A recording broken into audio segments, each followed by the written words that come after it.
একটা মন্দির যার চূড়ার ছায়া দেখা যায় না, আর যার উপর দিয়ে কোনো পাখিও ওড়ে না। পুরীর জগন্নাথ ধাম, যা শুধু ভক্তির স্থান নয়, রহস্যে মোড়া এক জীবন্ত প্রতীক।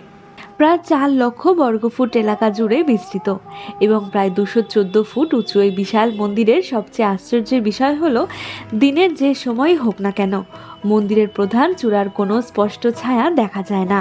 সাধারণ বিজ্ঞানের নিয়মে যা প্রায় অসম্ভব বলেই মনে করা হয়। আরও রহস্যময় বিষয় হলো, মন্দিরের চূড়ায় কখনো কোনো পাখিও বসতে দেখা যায় না। শুধু তাই নয়, বহু মানুষের দাবি মন্দিরের ঠিক উপর দিয়েও কোনো পাখি উড়ে যায় না, যেখানে সাধারণ উঁচু স্থাপনার চারপাশে পাখিদের ওড়াউড়ি খুবই স্বাভাবিক, সেখানে জগন্নাথ মন্দির যেন এক অলৌকিক ব্যতিক্রম হয়ে দাঁড়িয়ে আছে।